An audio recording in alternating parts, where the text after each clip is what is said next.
Bonsoir à tous, j'espère que vous allez bien. Aujourd'hui je vous retrouve dans une vidéo, comme vous pouvez le constater, qui n'est pas une vidéo ASMR, parce que le sujet dont je vais vous parler dans cette vidéo, je n'ai pas envie de le traiter comme un sujet de détente ou de relaxation. Voilà, vous l'avez vu dans le titre, aujourd'hui je vais vous parler de relations amoureuses, mais surtout de deuil d'une rupture ou d'une relation amoureuse. C'est l'une d'entre vous qui, il y a quelques mois, m'a demandé si je pouvais faire une vidéo à ce sujet.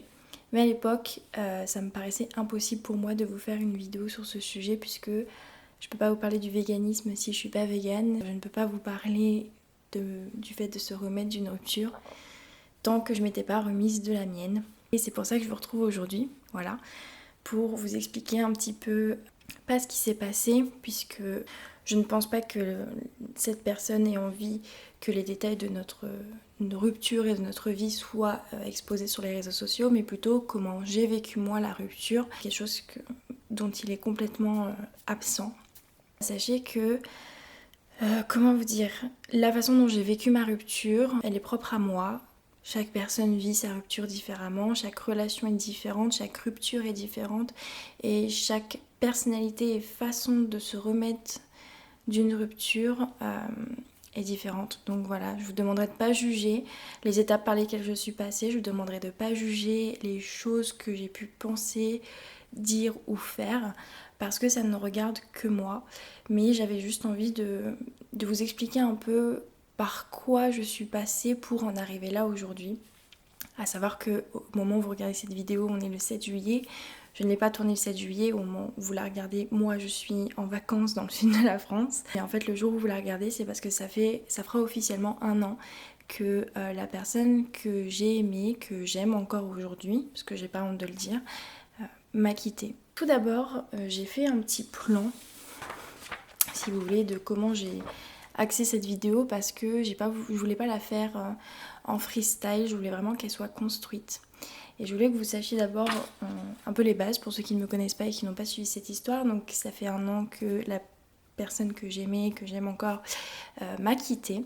À savoir que c'était pas juste un amoureux comme ça, c'est quelqu'un que j'ai rencontré excusez-moi, grâce à YouTube, qui était un abonné, qui m'a abordé, on ne sait plus, on est très vite tombé amoureux, on a très vite été fusionnels, il y avait plein de signes en fait de sa vie sans moi et de ma vie sans lui qui en fait faisaient que c'était une évidence, voilà, tout simplement, c'était une évidence, c'était un coup de foudre, c'était le grand amour pour moi, c'était l'amour de ma vie à mes yeux. C'est un homme qui m'a demandé en mariage et à qui j'ai dit oui, voilà.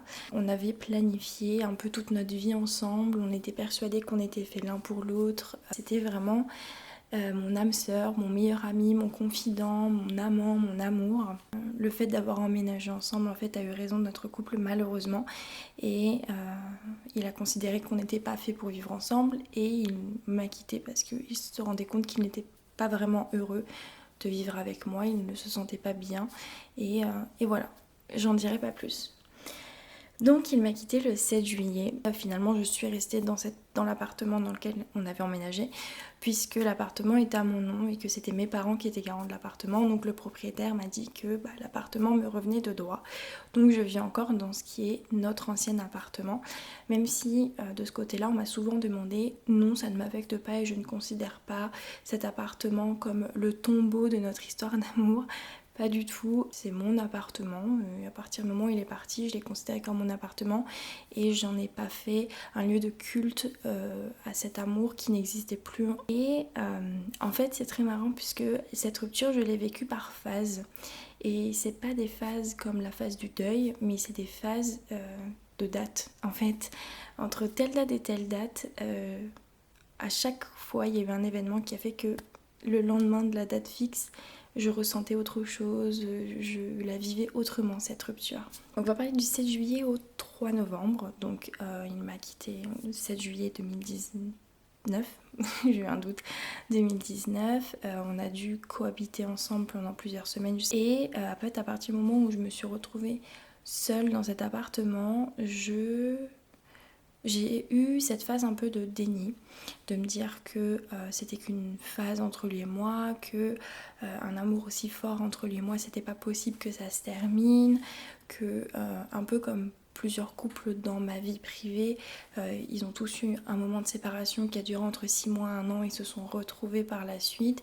Et un peu naïvement, j'étais persuadée que c'est ce qui était en train de nous arriver, qu'on avait eu un gros coup de mou et que lui étant loin de moi et moi étant loin de lui, on allait pouvoir un peu réfléchir, mûrir tout ça et se rendre compte qu'en fait on s'aimait vraiment et repartir sur de nouvelles bases. Ça n'est pas arrivé. Donc je me suis fait un peu des idées de ce côté-là, mais bon c'est comme ça, c'est parce que voilà, je l'aimais moi encore énormément et j'avais pas envie de voir la réalité en face. J'ai commencé à voir la réalité en face en fait vers septembre où la nouvelle année scolaire a commencé et j'ai commencé vraiment à pas me sentir bien dans mon travail et à part mes parents qui habitent à 1 heure de chez moi puisque j'ai déménagé à 1 heure de chez eux pour le rejoindre lui ici, j'avais personne à qui parler, mes collègues de travail, mes anciens collègues de travail, je les adore vraiment, mais c'était pas vraiment mes amis avec qui je pouvais réellement me confier et j'ai commencé à ressentir un peu cette solitude. Alors pour combler cette solitude, j'ai adopté un petit chat. Voilà, à la base je suis plus chien que chat, mais l'opportunité s'est proposée à moi. J'ai Sophie de la chaîne ASMR Serena qui devait donner le chat qu'elle avait recueilli très vite et ça s'est organisé assez facilement. Elle est venue chez moi et elle m'a ramené mon petit chat Bonnie. Et voilà, j'ai eu un chat, j'avais besoin de compagnie, j'avais besoin de donner de l'amour à quelqu'un au quotidien. Bah, du coup, je lui donne à elle. Et beaucoup d'entre vous, alors vous ne le savez pas, mais beaucoup d'entre vous ont été un peu indiscrets de savoir pourquoi est-ce que je l'avais appelée Bonnie. Toujours dans cet esprit de déni, si vous voulez, on était tellement amoureux l'un de l'autre qu'on avait déjà décidé que si un jour on avait une petite fille, on l'appellerait Bonnie.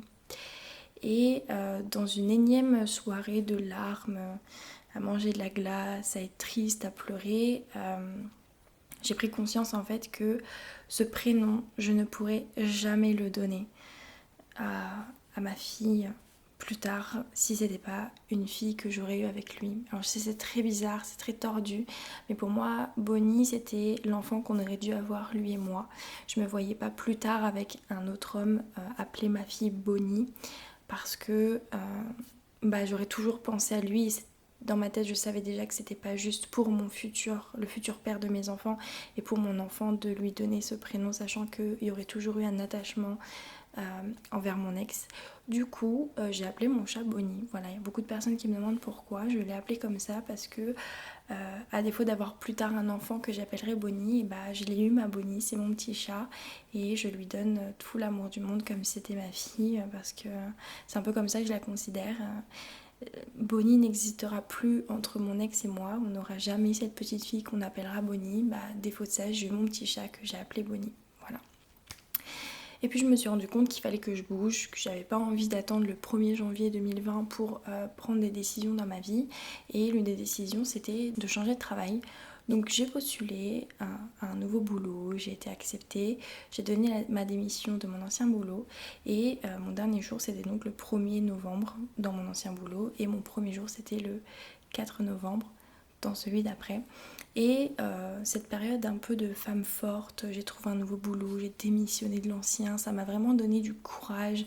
J'étais vraiment en mode, en fait, j'ai réussi à vite m'en mettre de cette rupture. Regarde, change de travail, j'ai pas peur. Voilà, je suis une femme forte, je m'assume. C'est arrivé le 3 novembre et j'ai pris une claque, sincèrement. Puisque le 3 novembre est tombé un dimanche et j'adore Noël. Donc je me suis dit, tiens, si je commençais à acheter des décorations de Noël, puisque les décorations de Noël que j'avais avant dans la maison de mes parents appartiennent à mes parents. Et je m'étais dit que j'allais aller à Action et à Centre Accord qui était à 11 km de chez moi pour aller m'acheter des décorations de Noël pour que je puisse commencer le calendrier de l'Avent, donc je puisse commencer à décorer même si c'est un peu tôt dans l'année, c'est pas grave, j'adore Noël. Et j'aurais jamais dû vouloir aller m'acheter des décorations de Noël puisque je ne suis jamais arrivée jusqu'au magasin. J'ai eu un très gros accident de voiture sur le trajet. À partir de ce moment-là, j'ai passé une phase complètement folle. En fait, La voiture était en 1000 morceaux, en miettes. Je suis sortie de la voiture, j'ai appelé mes parents, je leur ai tout de suite dit ce qui m'était arrivé. Ils ont pris la voiture, sont tout de suite venus. La jeune femme qui m'a vue m'accidenter, elle a appelé les flics et les pompiers parce que j'étais vraiment pas bien en point. Et quand elle a appelé les pompiers, j'ai pris peur puisque mon ex est pompier dans la région dans laquelle j'ai eu mon accident. Et la première chose que j'ai fait, c'était de lui demander: est-ce que tu es de garde? Est-ce que tu travailles aujourd'hui? Il m'a dit non, pourquoi? Et je lui ai envoyé la photo de la voiture et je lui ai dit: les pompiers arrivent, ils viennent me chercher, mais je te cache pas, j'aurais vraiment eu envie que tu sois dans ce camion de pompiers.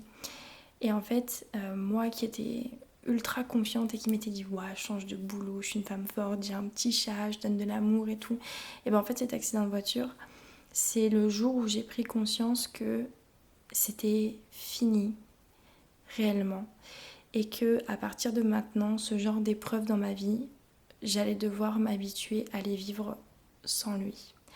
Alors il ne m'a pas laissé comme une vieille chaussette pourrie, il m'a demandé: alors comment tu vas, les examens, ça a donné quoi, est-ce que tu as mal quelque part? Voilà, et c'est quand même inquiété un minimum pour moi. Je pense parce qu'il est humain, tout simplement. Je pense pas que ce soit par amour ou autre. Je pense qu'il était juste humain et il allait pas me dire oh, ok, c'est son métier en fait de s'inquiéter pour les gens. Et c'est à partir de cet accident de voiture là que je me suis rendu compte qu'en fait j'avais vraiment perdu quelqu'un qui... J'avais perdu un peu mon héros. Il le sait, vous le savez, je suis une vraie Miss Catastrophe. Et autant moi ça me fait rire, autant lui, des fois ça le rendait fou. Ce genre de situation, plus d'une fois il m'a sauvée alors que je tombais dans les escaliers, il essayait de me retenir, enfin bref, plein de souvenirs comme ça. Mais en fait cet accident de voiture là, je me suis rendu compte que quand je suis rentrée le soir chez moi dans mon appartement, j'étais seule. Mes parents sont retournés chez eux, ils sont venus me chercher, ils m'ont accompagnée chercher la voiture de prêt et tout, de l'assurance. Mais en fait, j'étais seule. Et même si j'adore Bonnie, elle avait conscience de rien. Elle savait même pas ce qui m'était arrivé. Et c'est là où en fait où je me suis rendu compte qu'à partir de maintenant, toutes ces épreuves dans ma vie, j'allais devoir les vivre sans lui. Et à partir de ce moment-là, j'étais en colère tout le temps. Tout le temps, tout le temps. Bon, j'ai commencé un nouveau boulot, j'étais dégoûtée pour ma voiture, j'étais dégoûtée parce que ça retardait mes projets sur YouTube, j'étais dégoûtée parce que ça me coûtait de l'argent, j'étais dégoûtée, j'étais au bout de ma vie, vraiment. Et j'étais fâchée en fait contre lui, même s'il l'a jamais su, parce que je lui ai pas envoyé un message en disant je suis fâchée contre toi. Mais j'étais fâchée de me dire mais mon Dieu, tu m'as demandé en mariage, on avait le prénom de nos enfants, j'ai planifié tout le reste de ma vie en fait avec toi, autour de nous, parce que t'es l'amour de ma vie, t'es celui avec lequel je veux finir ma vie. Et en fait non, t'es plus là maintenant, c'est-à-dire que ça aurait pu être plus grave cet accident de voiture et t'aurais pas été là. Et c'est pas juste parce que en me demandant en mariage en quelque sorte, tu me promettais d'être là.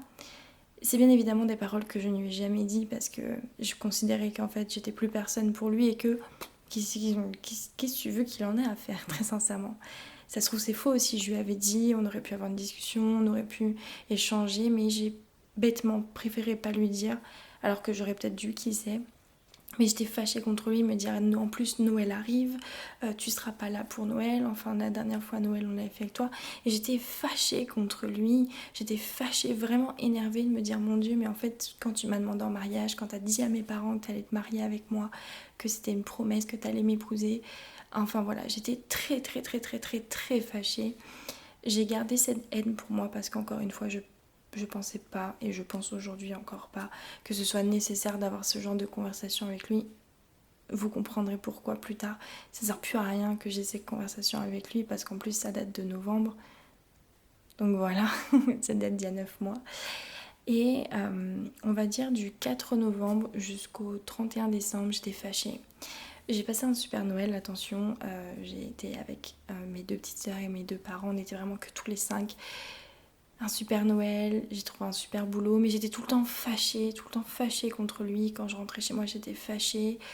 J'ai décoré mon appartement avec les décorations de Noël et j'étais fâchée parce que je sais qu'on en avait discuté quand on avait signé les papiers de cet appartement, de dire on va décorer notre maison pour Noël, ça va être trop bien.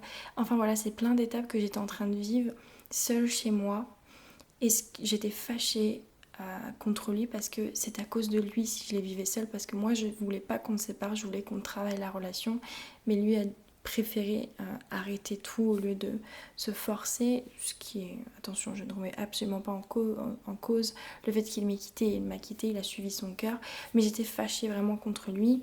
Et je rentrais chez moi, j'avais mon appartement décoré, j'étais la seule à en profiter, je cuisinais que pour moi toute seule, j'étais fâchée vraiment, vraiment très fâchée contre lui.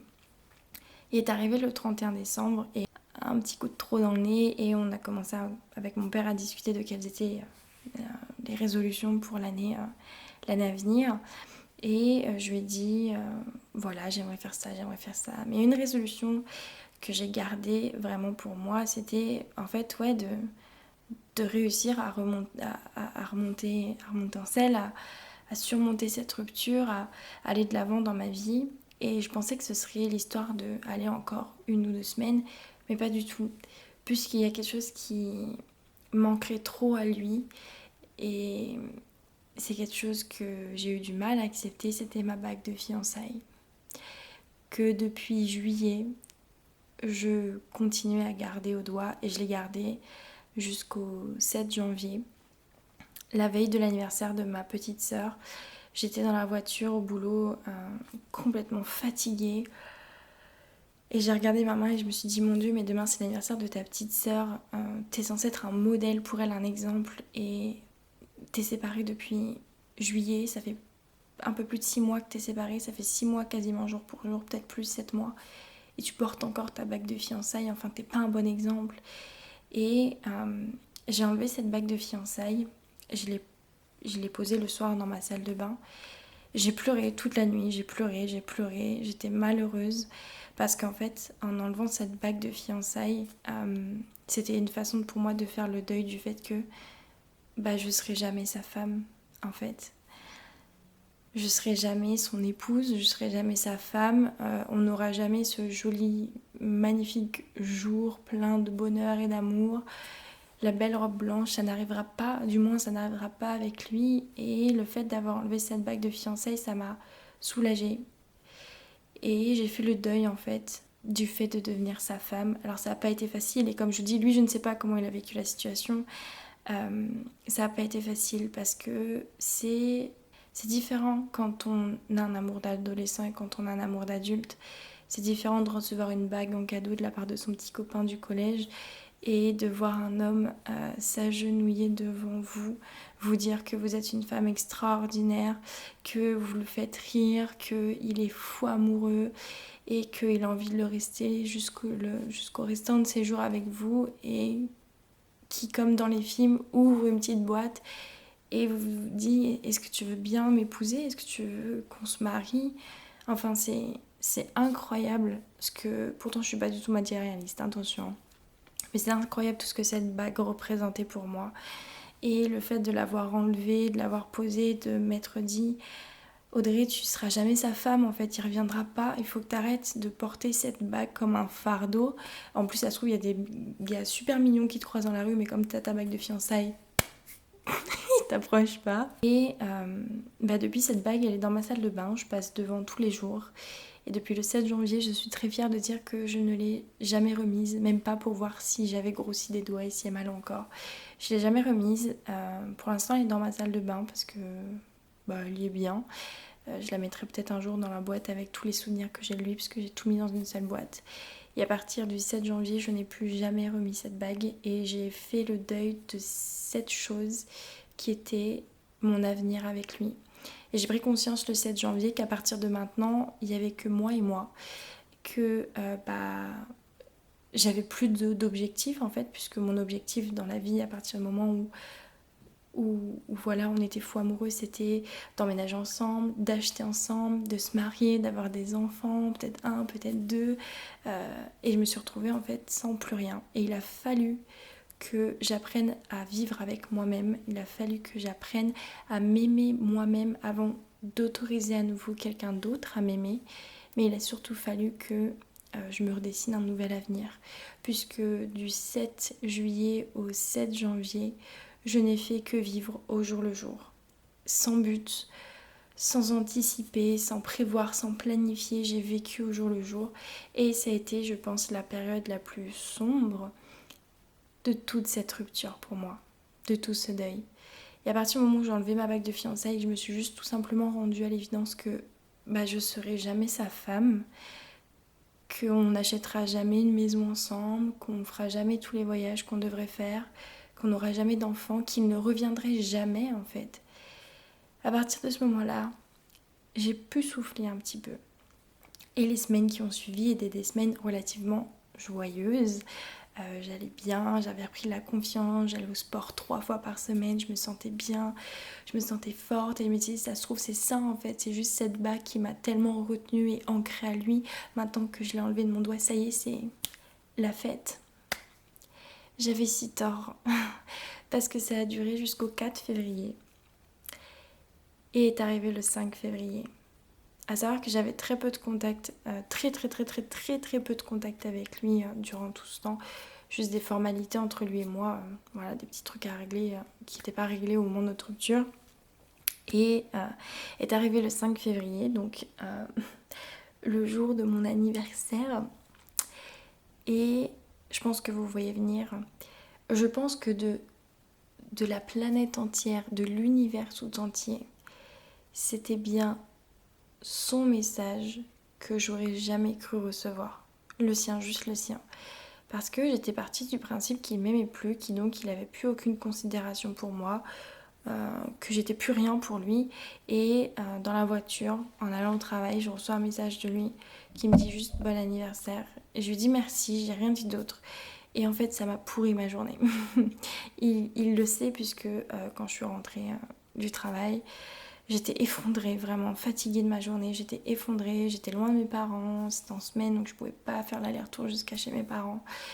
Et quand je suis rentrée chez moi, je me suis allumé une clope, j'ai pris un verre de rosé et j'ai pleuré. J'ai pleuré. Et en fait, j'ai eu une micro-once de courage et je lui ai envoyé un message et je lui ai dit écoute, ton message il m'a bouleversée en fait. Et je lui ai expliqué pourquoi il m'avait bouleversée. Je lui ai dit qu'il y a 1 an en arrière, je fêtais mon anniversaire avec lui, que là j'arrive pas à croire que je suis dans cet appartement sans lui. La conversation n'a pas duré longtemps, mais j'avais besoin que ça sorte. J'avais vraiment besoin que ça sorte. Voilà, et je lui ai dit écoute, je vais pas continuer cette conversation plus longtemps parce que ça va me faire mal. Et le soir, sur mon lit, j'avais étalé tous mes souvenirs de lui. Et avec mon verre de rosé, je pleurais en regardant les photos, en regardant les cadeaux, je pleurais. Mais j'ai pas remis la bague de fiançailles, je n'ai pas craqué. Et puis est arrivé le 13 février. Le 13 février, ça aurait dû faire 2 ans qu'on était ensemble. Le 13 février 2019, j'avais organisé un week-end à Bruges, dans une ville super romantique dans laquelle je n'ose pas remettre les pieds à cause de ça. Enfin voilà. Et puis toujours mon subconscient, je rêve encore aujourd'hui beaucoup de lui. Ça fait moins mal. Si vous voulez, c'est limite normal, j'ai envie de vous dire, c'est banal. Pour moi, c'est devenu banal pour moi de rêver de lui. Mais voilà. Et est arrivé le 18 mars. Et le 18 mars, comme 99,9% des Français, je me suis fait confiner. je vous parle la situation. Je suis confinée chez moi seule, à 1 heure de chez mes parents, avec un chat. Sans internet, parce que oui, accessoirement, depuis le 19 mars, j'ai pas internet. J'ai plus internet depuis bientôt 4 mois. Mais sinon, tout va bien. Allez chez SFR, vraiment. Et en fait, les premiers jours, ça allait. Petit ménage, repassage, cuisine, j'ai remis les papiers en ordre. Enfin bref, je pense que comme 99,9% des Français, c'est ce que j'ai fait les premiers jours en mode ça va m'occuper pour tout le confinement. Tu parles, puisqu'arrive un moment... est arrivé le moment où, après avoir regardé des séries, des films que j'avais vus et revus, nettoyer mon appartement de fond en comble, trier mes papiers, il arrive un moment où en fait t'es coincé avec toi-même et tes émotions et tes sentiments. Donc j'ai fait beaucoup de réflexions. Ça ne m'a pas aidée puisque je pense que c'était bienveillant de sa part, il s'en est pas rendu compte, mais il m'a envoyé un message en me disant écoute, j'ai fait des interventions sur la ville où tu habites à cause du coronavirus, j'espère que tu vas bien, fais attention, ta ville est très touchée. J'ai fait la meuf fière, merci, t'inquiète, moi ça va, j'espère que ta famille aussi, machin, tes grands-parents, etc. J'ai pleuré comme une madeleine, les gars, j'ai pleuré comme une madeleine. Et là, c'était mes... Il m'a envoyé un message, il se soucie de moi. Il m'a envoyé aussi un message pour mon anniversaire. Est-ce que ça veut dire qu'il pense encore à moi? Est-ce que ça veut dire que peut-être si j'entame une conversation, euh, peut-être que ce confinement, ça va remettre en question des choses, en cause? Non, ça a duré une journée, les questionnements, et au bout d'un moment, j'ai dit, écoute, non, non, non, non, non, non, non. Tu as déjà été dans cette direction-là, c'est la merde, reviens, repars de l'autre côté. Et c'est ce que j'ai fait. Bon, entre-temps, j'ai fait perdre mon chat, donc si vous voulez, après, j'ai plus trop pensé à lui, j'ai vraiment pensé à mon chat. J'ai fait des vidéos sur YouTube, voilà, j'ai vécu un confinement sain où j'ai essayé de prendre du recul sur moi, sur ma vie, sur les choses que j'avais faites jusqu'à maintenant, les choses que j'avais envie de faire plus tard. Et ça m'a fait du bien, honnêtement. Il y a beaucoup de personnes qui ont souffert du confinement. Moi, ça a été... j'ai beaucoup fait de siestes, j'adore les siestes. J'ai beaucoup fait de siestes, j'étais très contente. Le problème, c'est qu'au bout d'un moment, j'ai tellement fini par me décaler que je m'endormais à 5h du matin et je me réveillais à 14h. Ça commençait à être compliqué comme rythme de vie quand même. Mais le confinement m'a permis en fait de beaucoup réfléchir, de beaucoup méditer sur un peu tout ce qui m'entourait, les réseaux sociaux, ma chaîne YouTube, moi-même, mes relations amoureuses, mes relations avec ma famille, mes relations au travail avec mes amis. Ça m'a beaucoup ouvert les yeux et permis de me poser les bonnes questions et de m'apporter à moi-même les bonnes réponses. Et puis vers le 20, 22, 23 avril, je sais pas, ma responsable m'a demandé si j'étais d'accord pour revenir travailler puisqu'on commence à préparer la réouverture, donc je retourne au travail, voilà. Et est arrivé le 10 mai. Le 10 mai, mieux connu comme le jour où je me suis fait hacker ma chaîne. Et si vous voulez, c'est des petits trucs avec des petits trucs avec des petits trucs avec des petits trucs qui ont fini par me faire penser, mais à quel moment j'ai si peu de chance dans ma vie en fait? À quel moment? Non, à quel moment j'ai si peu de chance? Sachant que entre-temps, entre le moment où j'ai été déconfinée confinée le 10 mai, j'ai quand même réussi à me coincer les doigts dans la porte de ma salle de bain, à m'éclater le petit doigt et à devoir à 20h, à moitié en pyjama, conduire comme ça, aller jusqu'à la clinique de la main à 30 minutes de chez moi pour qu'on fasse une radio, etc. Ça m'a coûté 180 balles pour avoir du coup les doigts coincés comme ça pendant 5 jours. Voilà, hein, quand le sort s'acharne, il s'acharne vraiment. Et donc le 10 mai, je me suis fait pirater ma chaîne. Et là, si vous voulez, ça a été un peu un coup de massue pour moi. J'étais vraiment une vraie loque. Je pleurais tout le temps, j'étais tout le temps triste. Et je me suis dit non, non, c'est pas possible, c'est pas possible. Cette chaîne, j'ai travaillé dessus depuis 5 ans. J'ai travaillé, j'ai donné mon temps, mon argent, de mon amour, de mon imagination pour cette chaîne. Non, non, non, s'il vous plaît, non, non, non, parce que là, non, c'est pas possible. Et en fait, pendant que j'étais en train de me battre avec YouTube pour récupérer ma chaîne, il y a un truc qui a cliqué dans ma tête et c'était de me dire il y a un truc qui va pas chez toi. Oui, oui, oui, j'en suis arrivée à la réflexion, il y a un truc qui va pas chez toi. C'est-à-dire que je ressentais autant de douleur d'avoir perdu ma chaîne pendant quasiment 2 semaines et d'avoir perdu l'homme avec lequel j'étais sûre de passer le restant de ma vie. Et c'est là où je me suis dit, il y a un rapport, il y a un rapport de mesure qui va pas là. Et c'est là où, si vous voulez, j'ai commencé à voir le bout du tunnel en fait.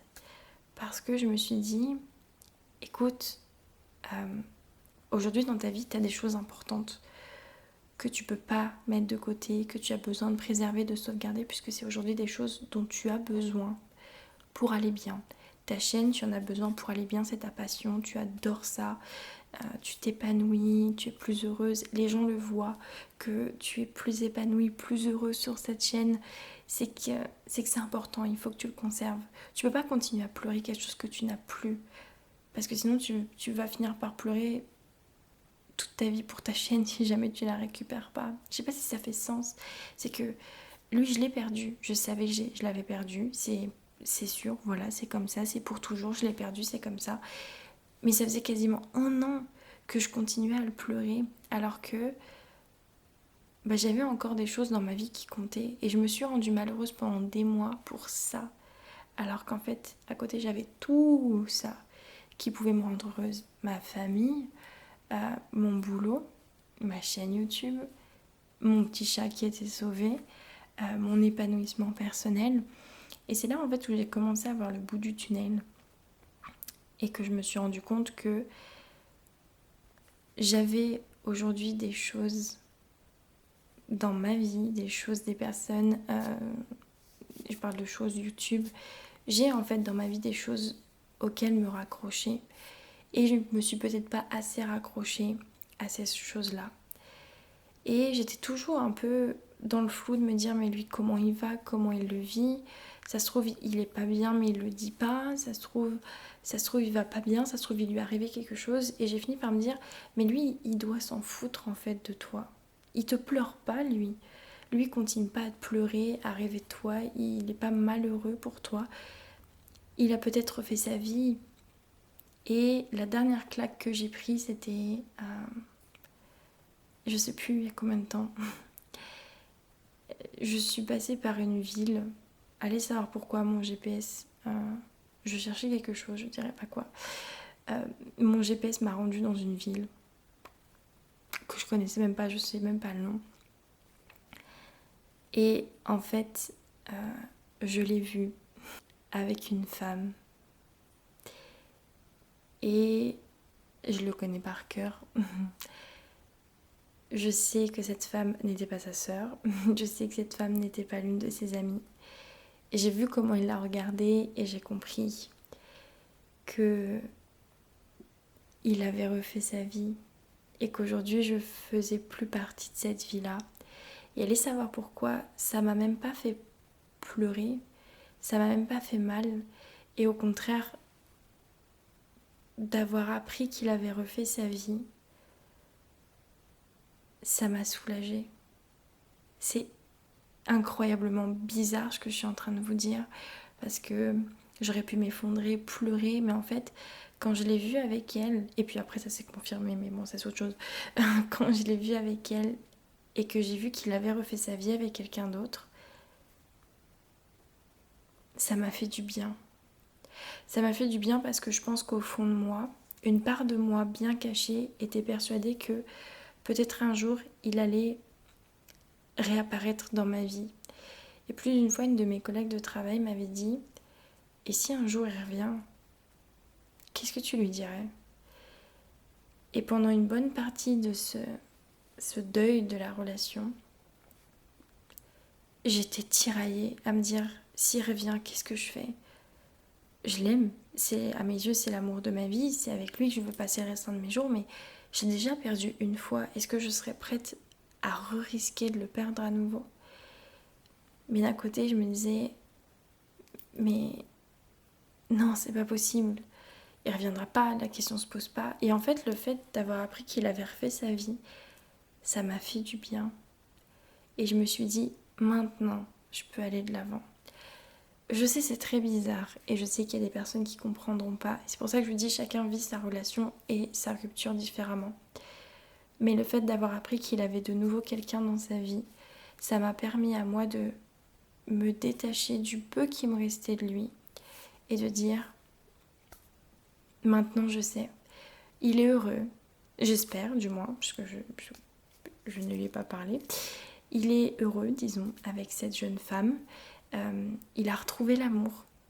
Il a réussi à retomber amoureux de quelqu'un, malgré tout, malgré notre histoire. Voilà, il a une nouvelle vie. Et en fait, c'est à partir de ce moment-là où je me suis dit, tu l'aimes encore, c'est sûr. Il fait partie, même si c'est qu'1 an et demi, il a compté pour toi dans ta vie.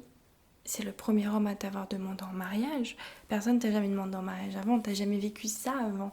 C'est le premier homme avec qui réellement tu t'es projeté, tu voulais des enfants, tu voulais le mariage, tu voulais la maison, le chien, la piscine. C'est le premier en fait avec qui j'ai réellement voulu tout ça. À la question est-ce que tu l'aimes encore ? Bien sûr que je l'aime encore, bien sûr. Si demain il lui arrivait quelque chose, je serais extrêmement malheureuse. Mais de le savoir heureux aujourd'hui, c'est là où je me rends compte que chacun voit midi à sa portée comme vous voulez, mais je l'aime. Donc forcément, je veux son bonheur. Et de savoir qu'aujourd'hui, il est heureux avec, même si c'est quelqu'un d'autre que moi, mais il est heureux dans sa vie, ça me rend heureuse. Et ça me donne envie, moi aussi, comme lui, de retrouver quelqu'un dans ma vie et d'être de nouveau heureuse. J'ai essayé les sites de rencontres pour essayer de me rendre, d'être mieux. Ça n'a jamais marché pour moi. J'y suis jamais arrivée. Au moment où je vous tourne cette vidéo, on est le 28 juin. Et j'ai enfin une petite lueur d'espoir. Et ça fait quelques jours que je me dis, je suis prête. Je m'aime assez aujourd'hui pour laisser entrer dans ma vie quelqu'un qui va m'aimer aussi. Et autant j'étais complètement fermée à rencontrer des gens, à ne serait-ce qu'envisager le flirt avec quelqu'un, autant depuis quelques jours je me dis, moi aussi je veux retrouver le bonheur avec quelqu'un d'autre, je veux faire comme lui, je veux retrouver le bonheur avec quelqu'un d'autre, je veux encore aimer, parce que j'ai énormément d'amour à donner.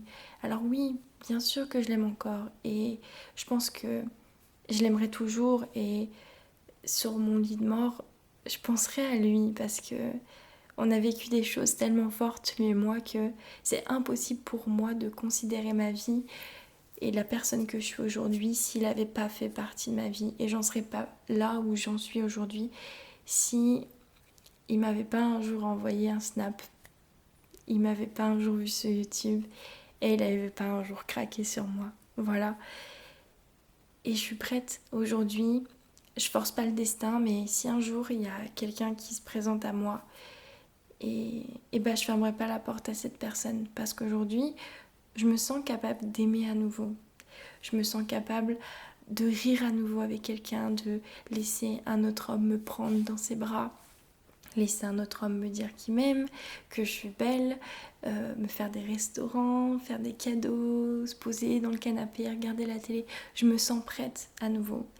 Et bêtement, c'est de savoir que lui est de nouveau heureux avec quelqu'un, que je sais pas, ça a fait un déclic dans ma tête et que je me suis dit, c'est bon, la boucle est bouclée, c'est bon, t'es prête en fait, t'es prête. T'es pas un cas désespéré, tu trouveras quelqu'un qui t'aimera à ta juste valeur et lui, ce sera l'amour de ta vie, vous vieillirez ensemble.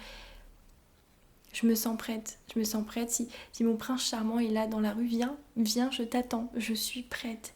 Alors je dis pas que ça va être facile d'aimer quelqu'un nouveau, je dis pas que ce sera pas sans peine, ce sera pas sans crainte, mais je me sens prête à avoir des dates, à flirter, à sortir, à rencontrer quelqu'un qui me fera sourire, qui me fera rire, à partager tout ce que j'ai en moi avec cette personne. Je me sens prête à nouveau, et incroyable ou pas, c'est de savoir que mon ex est... Après, comme je dis, je sais pas, je suis pas dans sa vie, mais de l'avoir vu avec cette fille et de l'avoir vu sourire avec elle, être heureux avec elle, ça m'a fait du bien. Et je me suis dit, en fait, c'est bon, la boucle est bouclée, tu sais qu'il ne reviendra pas, tu n'as pas à vivre dans la crainte de dire, si je rencontre quelqu'un mais que en fait il m'aime à nouveau et qu'il vient mais c'est pas le bon moment parce que je suis avec quelqu'un, ou si un jour il vient, est-ce que oui je le reprends, est-ce que oui je le reprends pas, est-ce que je redonne une chance à notre couple, est-ce que non je veux pas redonner une chance à notre couple. Et en fait ça m'a libérée d'un poids, et je lui ai pas dit bien sûr, mais au fond de moi je le remercie parce que son bonheur fait aujourd'hui mon bonheur. Voilà. Comme je vous ai dit, chacun a une façon très particulière de vivre une rupture, vraiment. Si je dois donner des conseils, c'est entourez-vous des personnes qui vous aiment, parce que quand on se fait quitter, on a l'impression qu'en fait plus personne nous aime parce que la personne qui nous aimait ne nous aime plus. J'ai vu cette incroyable vidéo de Swan Périssé. Si vous ne connaissez pas, allez voir sa chaîne. Elle a fait une vidéo qui parle de sa rupture à elle. une vidéo très touchante. Et elle disait que elle se sentait seule puisque la seule personne qu'elle aimait plus que tout au monde ne l'aimait plus et que du coup plus personne ne l'aimait. Si je peux vous donner un conseil, entourez-vous des gens qui vous aiment. Raccrochez-vous à ce que vous avez, à qui vous êtes. Acceptez la douleur, surtout acceptez la douleur. Vous ne devez pas ignorer la douleur puisque la douleur est là, elle sera toujours là.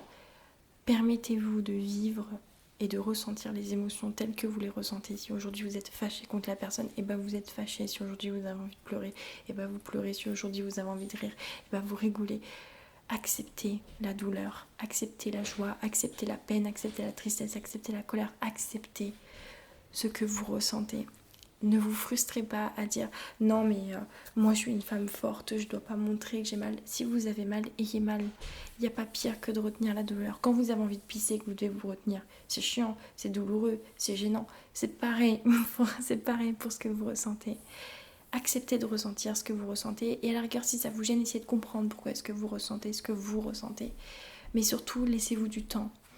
Il m'aura fallu presque 1 an avant de considérer à nouveau dire et si je rencontrais quelqu'un et si quelqu'un rentrait dans ma vie comme ça, ouais en fait je serais prête à le laisser rentrer dans ma vie. Il m'aura fallu 1 an. Il faut arrêter les ruptures avec les étapes du deuil. Une rupture, c'est pas un deuil. J'ai vécu un deuil, c'est pas la même chose. Ça peut faire plus mal parfois, ça peut faire moins mal, c'est pas la même chose. Le temps de se remettre d'une relation n'égale pas au nombre de mois passés ensemble. Pas du tout, vraiment, pas du tout. 1 semaine par mois passé ensemble, la moitié de la relation. Non, ça pourra jamais fonctionner comme ça, c'est pas mathématique, c'est en vous. Moi, il m'aura fallu 1 an et le déclic absolu, ça a été d'enlever ma bague de fiançailles et de me rendre compte que je serais jamais sa femme, mais surtout de le croiser comme ça en voiture, de le voir de loin et de voir qu'il est heureux avec cette femme. Et je me suis dit, ok, la boucle est bouclée, il a refait sa vie, il est heureux. Tu l'aimes encore? Oui, tu l'aimes encore. Donc tu es heureuse qu'il soit heureux? Oui, je suis heureuse qu'il soit heureux. Alors c'est bon. Tu peux aller de l'avant maintenant et aujourd'hui c'est ce que je fais. Au moment où vous regardez cette vidéo, on est le 7 juillet, ça fait exactement 1 an qu'on n'est plus ensemble, lui et moi. Je ne sais pas s'il continue encore à regarder mes vidéos, je ne pense pas. Mais au cas où il passe par là, je tenais à te dire que je suis très heureuse pour toi. J'espère que tu vas bien, que ta famille va bien. J'espère que tu accompliras tous tes rêves, que tu es heureux, que tu es épanoui dans ta vie vraiment. Je te remercie pour tout ce que tu m'as apporté dans ma vie à moi, ces éclats de rire, ces souvenirs, ces voyages, cet amour, ces câlins, cette tendresse. Merci à toi. Si tu passes par là, merci. Et je te souhaite tout ce que la vie pourra t'offrir de mieux. Je ne garde que le meilleur de notre relation. Je n'ai même pas envie de m'attarder sur les disputes qu'on a eues, sur les mauvais moments. Et sache que comme j'ai dit plus tôt, t'auras toujours ta place dans mon cœur. T'es le premier homme de ma vie à m'avoir demandé en mariage, à avoir dit à mes parents qu'on allait se marier. T'es le premier homme avec lequel j'ai réellement voulu avoir des enfants, j'ai réellement voulu me marier. Ça, je l'oublierai pas. Et comme j'ai dit plus tôt, même sur mon lit de mort, j'aurai une pensée pour toi parce que t'as marqué ma vie. Et je sais pas si t'en as conscience, mais je n'aurais jamais pu être celle que je suis aujourd'hui sans toi. Voilà. Et bien écoutez, j'espère que cette vidéo vous aura aidé. Comme vous voyez aujourd'hui, j'en parle avec le sourire parce que ça me fait même plus mal. Je suis même plus triste. Au contraire, j'ai l'impression d'être légère maintenant que j'ai pu ressentir tous les sentiments que mon corps et mon esprit, mon cœur avaient à me faire ressentir. Je me sens légère et je me sens prête à retomber amoureuse à nouveau. Je me sens prête à aimer à nouveau, à être romantique à nouveau, à faire des câlins, des bisous, des voyages, des sorties.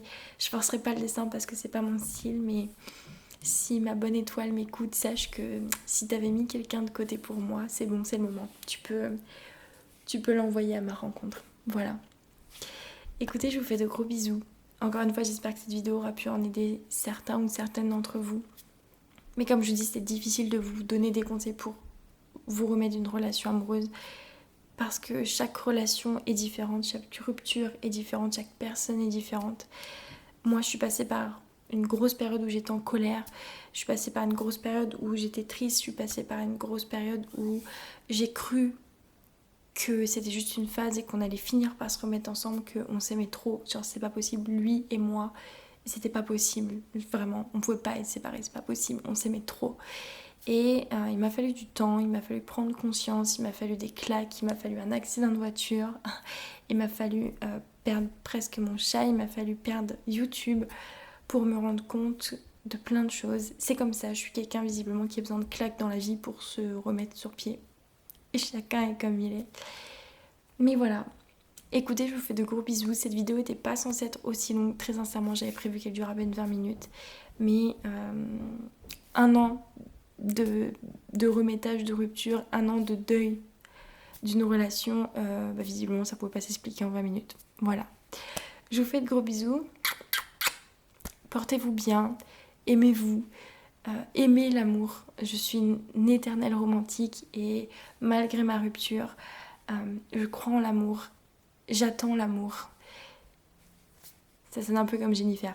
J'attends l'amour. J'ai hâte de voir ce que l'avenir me réserve. J'ai hâte de tomber amoureuse de nouveau, d'aimer de nouveau parce que j'ai été élevée qu'avec de l'amour dans ma vie. On m'a tout le temps donné de l'amour. Ma famille, mes amis, j'ai toujours été entourée d'amour et j'ai envie de donner de l'amour. C'est comme ça, j'ai envie de donner de l'amour. Pas à n'importe qui, attention, mais j'ai envie de donner de l'amour, donc qui sait ce que l'avenir me réserve. De belles choses, j'espère. Et à vous aussi.